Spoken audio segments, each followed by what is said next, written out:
How do you outdo last month's book haul? Well, have a birthday, apparently. But as always, guys, these are good problems to have. Let's take a look at the birthday book haul.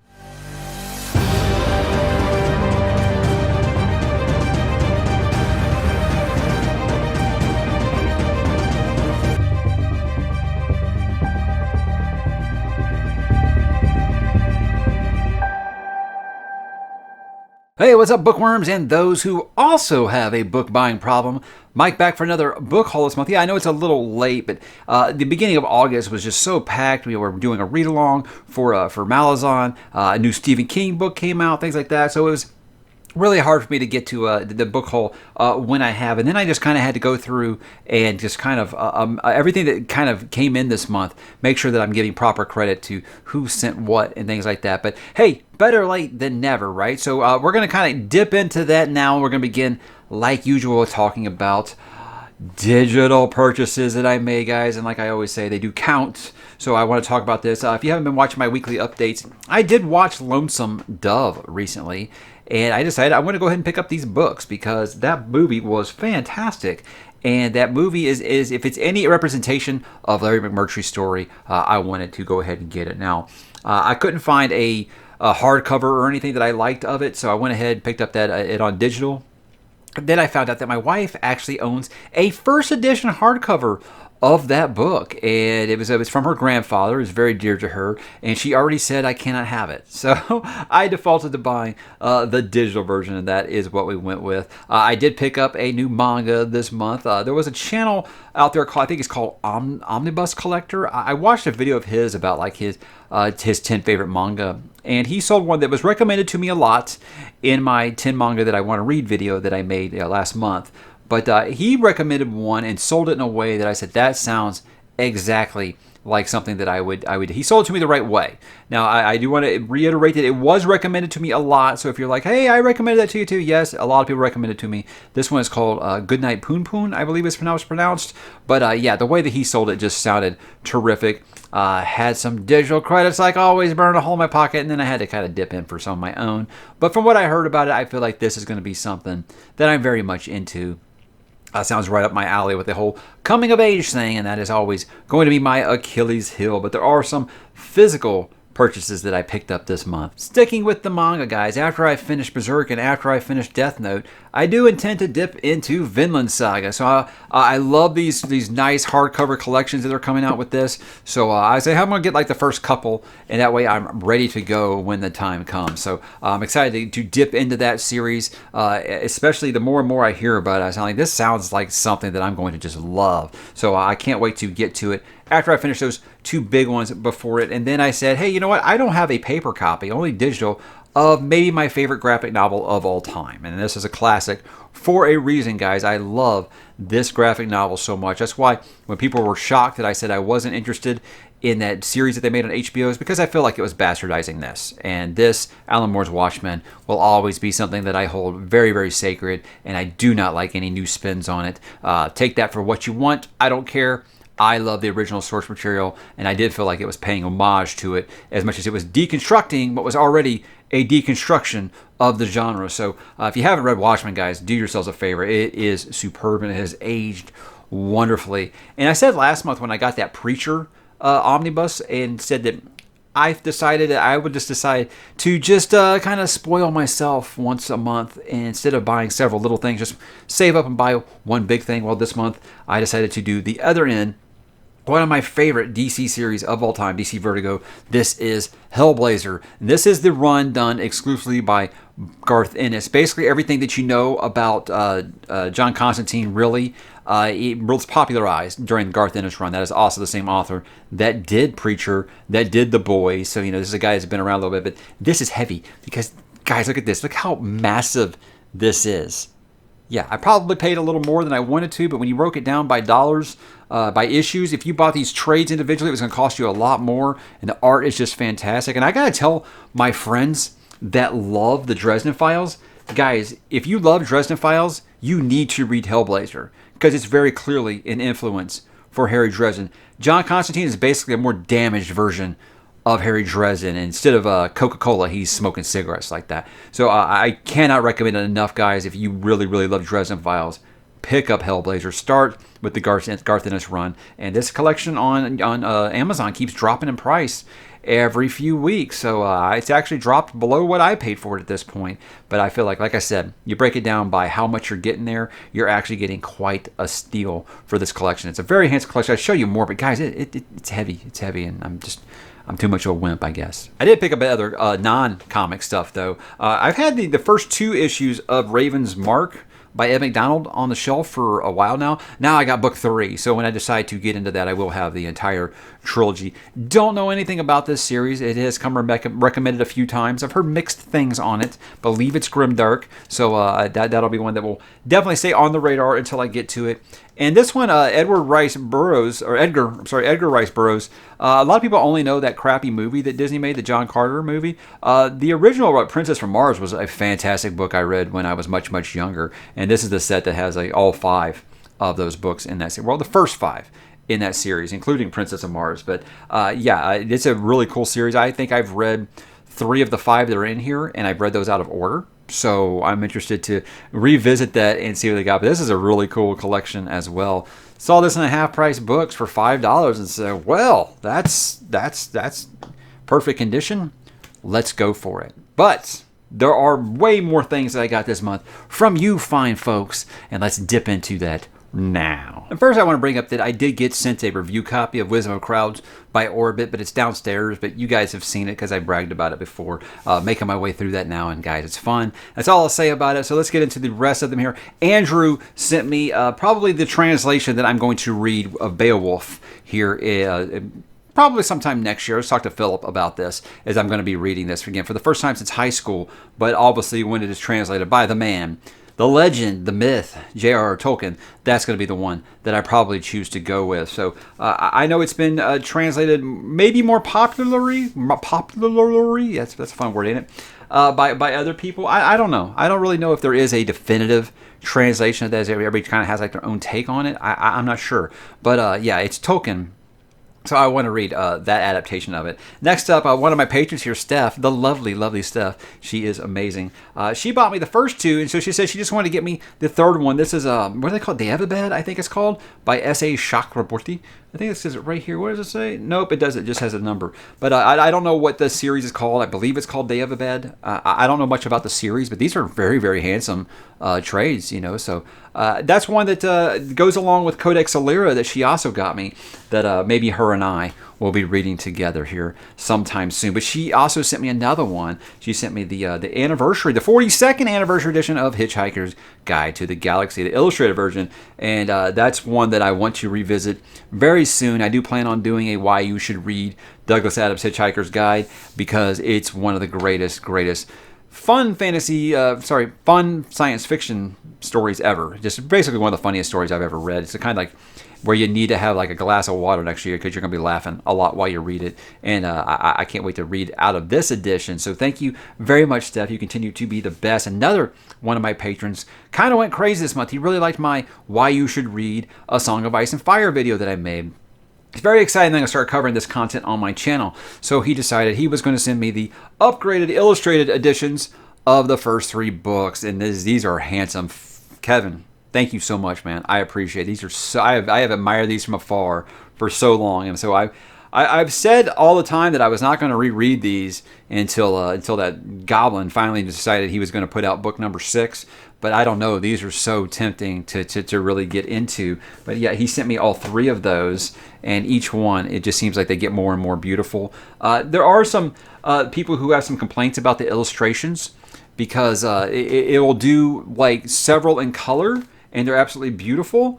And then it'll do just like a random one in black and white, and a lot of people don't get that. But I think these are on par at least with like the Robin Hobb Farseer illustrated editions that came out.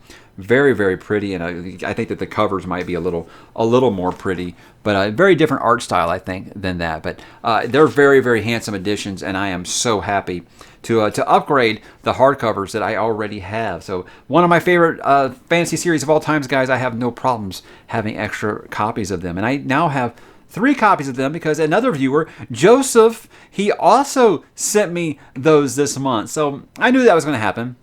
when I got a PO box, I would have some people send me the same thing twice. It's gonna happen. And again, the thought obviously is there every bit as much that someone would think of me in that way. So I want to make sure that I thank both Fogey and Joseph for sending me more Song of Ice and Fire. But Joseph also he sent me some more stuff that I want to talk about. This is probably the most I've ever gotten from a single viewer in 1 month. So again, I want to say thank you, Joseph. I really do appreciate it. You made a wonderful birthday. Thank you so much, because he went to town on my Amazon wish list, and I cannot thank him enough. He began not only with A Song of Ice and Fire, but also Fight Club.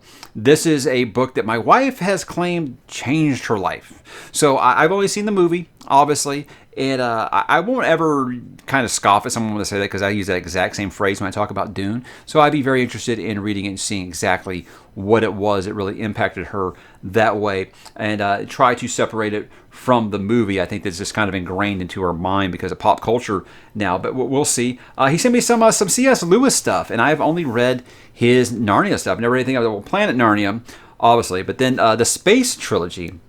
This includes Out of the Silent Planet, Paralandra, and The Hideous Strength. These are books I've heard of, but I really don't know very much about them. But I'm always willing to welcome more Mr. Lewis onto my shelf. Same with Star Wars. And you guys know I've been a big champion for the original Star Wars Extended Universe. And apparently Joseph agrees with me, because he sent me the wonderful anniversary edition of Heir to the Empire. This is the first, can you see that because of the light?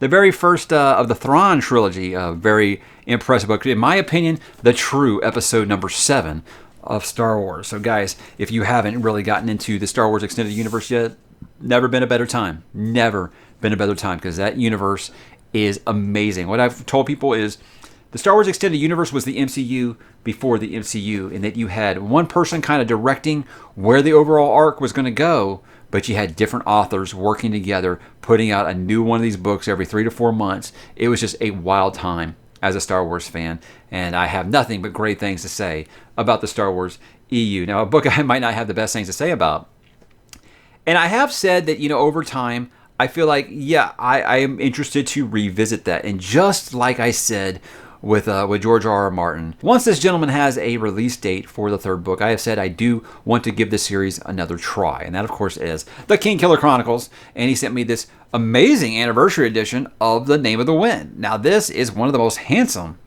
anniversary collections I've ever seen. It's absolutely stunning. All jokes aside about how old this is, you have an anniversary edition, and you've only wrote one book in between these two. You get that thing, but this is stunning. I can't wait.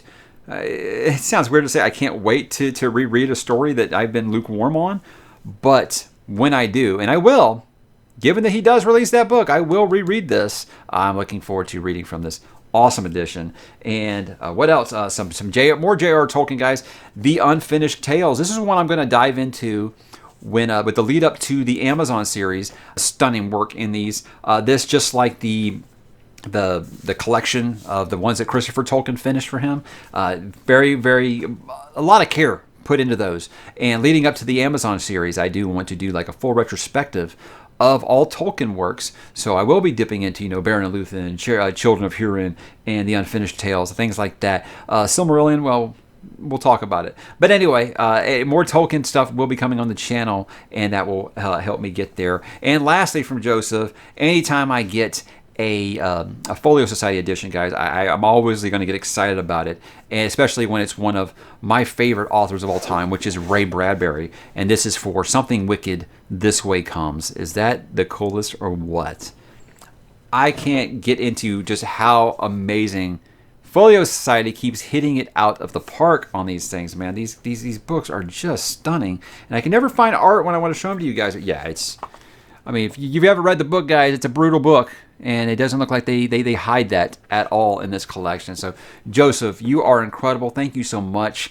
I don't know what I did to get this kind of generosity, but I am so happy to have you here, and I'm so happy that you obviously enjoy the content, and I can't wait to talk about some of these that you sent me on this channel. Then I got one from an independent author who sent this to my P.O. box. A really, really nice handwritten letter. This book is called The Lost Paladin by Matthew Marcellus. I obviously don't know very much about it, but I do appreciate the letter that he sent. So I'm going to drop a link in the comments below for you guys to check out this book, because I really don't know what much to say about it. But Matthew, thank you very much for thinking of me. I appreciate the book, and obviously the letter was very, very nice. I did get another nice package from Bay & Books this month. Instead of going through all those, it's just too many books this month to kind of go through each one of those. It was a lot more of some of the authors that I knew, some that I didn't. There was one author I had actually heard of this time, though, the guys. It was Larry Correa. There was a couple of... I knew Monster Hunter, obviously. This is Bloodlines.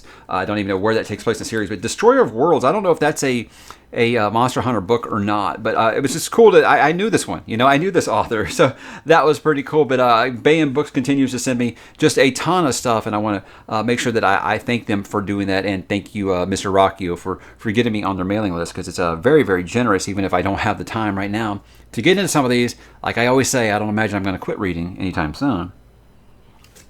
Then one from a personal friend.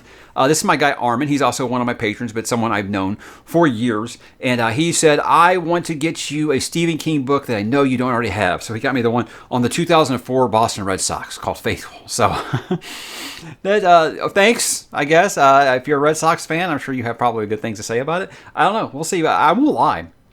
I was really invested in the 2004 Red Sox, because I did want them to break that curse. So I'm sure Stephen King will find a way that's interesting to talk about someone that wasn't really following them on the day in, day out of during that struggle, that time of them not being able to break that curse. And then Armin also sent me a book on Animorphs, and this is kind of a personal joke between him, and two other friends. We have like a text thread that we keep going.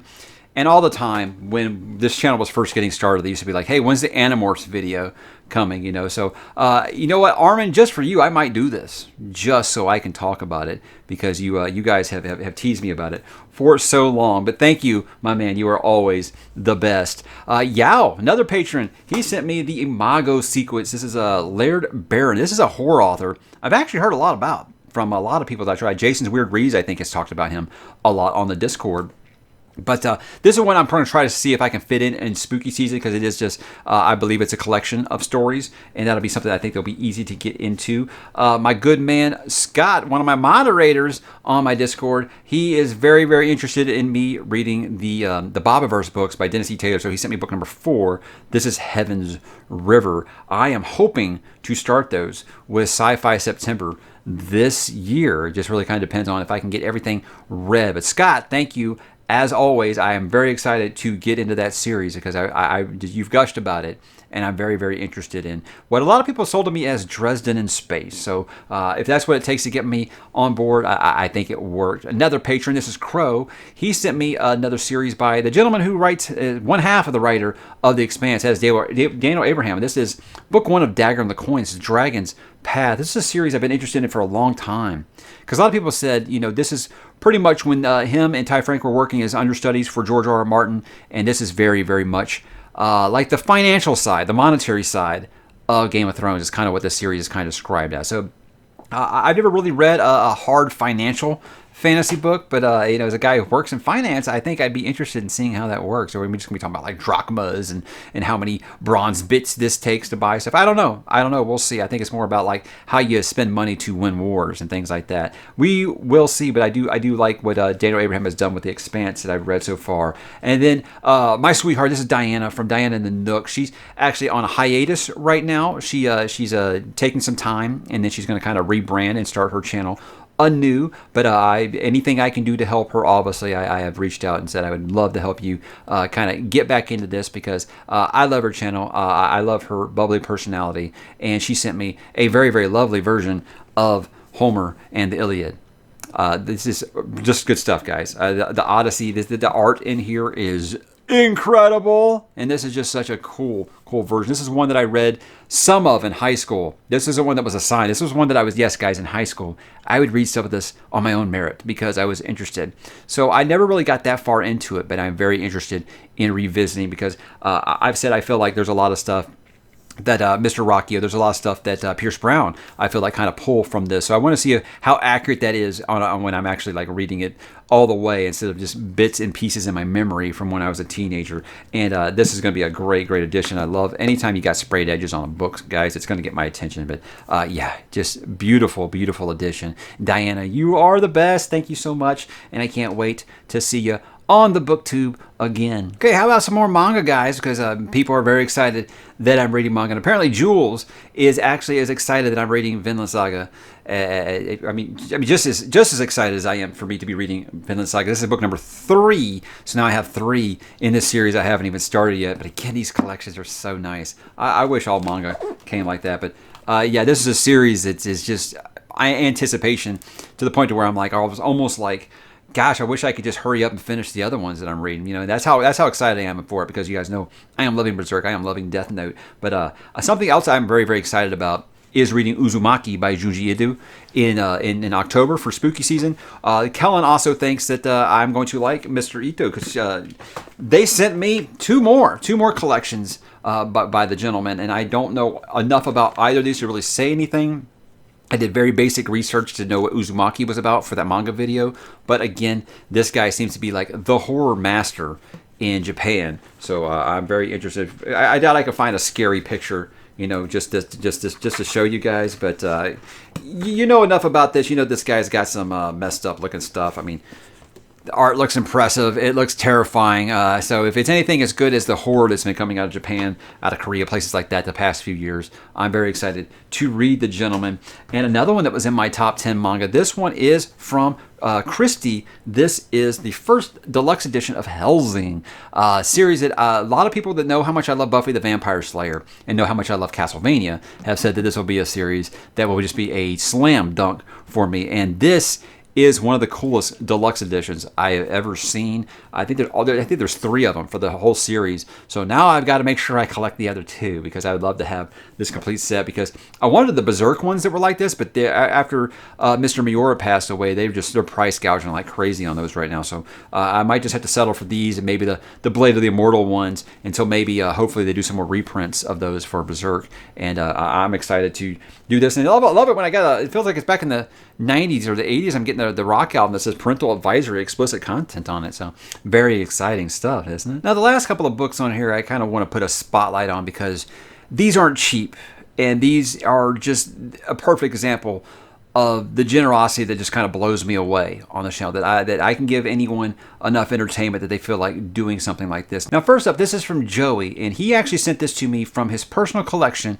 And I feel like sometimes manga readers get this really bad rep as being like, you know, control freaks, because they all want you to read exactly what they're reading. They want you to feel exactly.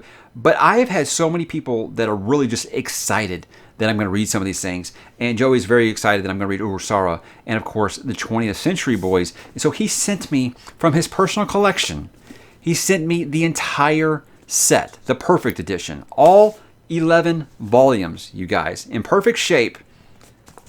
I don't know what to say. This is one that I was already like starting to eyeball on digital and saying I didn't know how I was going to be able to afford this series because it's so long, and they weren't cheap. They were not cheap at all. So him sending me all these out of his own personal collection, and like I said, in perfect condition. They look brand new.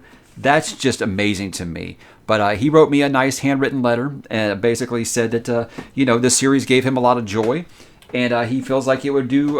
He was doing a service by sharing them with me. So, Joey, this is amazing. I don't know what to say. I'm very excited to read Mr. Urasawa very, very soon. Like I said, the connection to him saying how much Stephen King, the credit he gives to Stephen King for his career is something that obviously is going to get my attention. But 20th Century Boys, a lot of people say it is kind of like the Japanese version of It, and I'm excited for that because that's my favorite Stephen King story ever. But now I'll be able to read the series in one shot, and I'm very excited about that. So Joey, thank you so much from the bottom of my heart. This is an amazing gift, and I do appreciate it. Lastly, this one's from one of my patrons. This is from Dalton, who's been very kind to me well before this. But earlier, guys, I talked about Folio Society and what incredible work they do.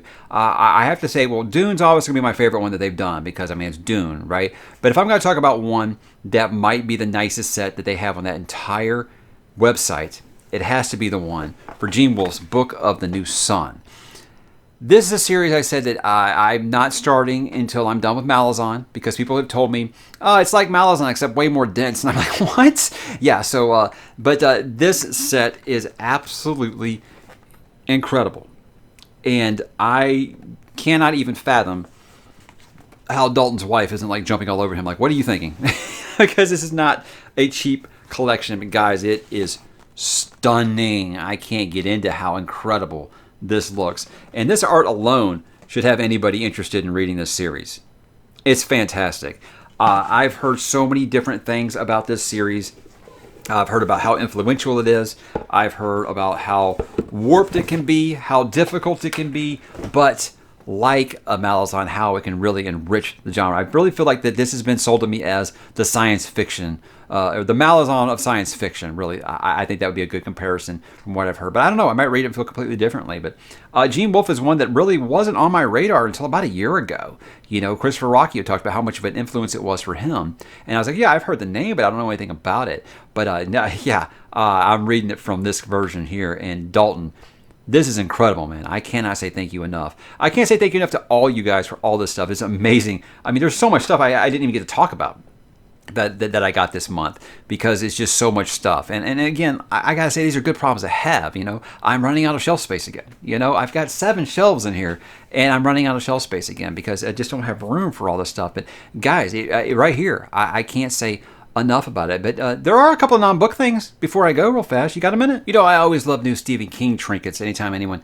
finds something that I've never seen before. Well, John, who labeled himself a fellow constant reader, did send me this nice Overlook Hotel drinking mug. I definitely will keep it ornamental and keep it with my Jack Torrance here on the shelf. But John, that's very, very cool. Very, very high quality too, by the way. I don't want anybody thinking this is a cheap stuff. It's I don't know why there isn't more Stephen King merch out there. You would think it would be almost like comic book levels of merchandise out there, how much pop culture stuff. But it's like, besides Funko Pops, you really have to look hard to find a lot of Stephen King merch. I don't know. I think it's kind of wild. Then Boardwalk Empire. No, just Boardwalk t-shirts. I've wore some of their shirts in the videos before. I had like a Headless Horseman one. I have the Edgar Allan Poe one. Well, they sent me this really awesome tote bag. Yeah, is that cool? I almost started using this one for replacing the one at my office, but I thought it might look a little unprofessional. But very, very well put together, well constructed here. Kind of show you. Got the magnet snaps and things like that. I think this sucker looks durable, and it can carry a lot of stuff. And the gentleman who sent it to me was actually the guy who owns the company. He was talking about like how he's been using one of these bags for like 3 years, beating the crap out of it, and it's still holding together. So I'll drop a link to that below. And guys, I am lucky enough that I can give you guys a discount on that. If you use my name as the promo code, you get a discount. So check out that link down below, because I think that this is a bag. If you're like me and you still like physical media, I think this would be something that would be right up your alley. With this, I can take my lunch to work, I can take books to work, I can take all that stuff to work. Be really great. So it's a very big bag, very nice put together, have every different color, all kinds of different shapes, sizes that you want. I'd say check them out for sure. And then, guys, I did cross 50,000 subs. I'm sure you've heard about this by now. A bunch of viewers on the channel got together and got me a nice gift called an Awesome Box. And what it is each one of them just has a card from each individual viewer, something that they felt like brought them to the channel, and just talk about what the channel meant to them. I'm not going to get into it on here because I want to kind of give them a special thank you in a different video, and I'll read some of these on there, but I did want to mention that because this is the most personal gift I think I've ever gotten. And again, I think with stuff like this, hearing that people like watching your videos, that's one thing.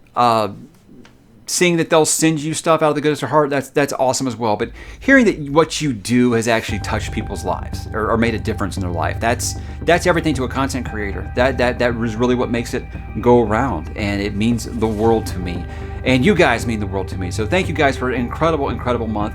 I don't know where I'm going to put all these things, but again, always good problems to have, and I thank you guys for giving me that opportunity. So guys, what did you get for the month of July? Drop in the comments and let me know, and I will talk to you there.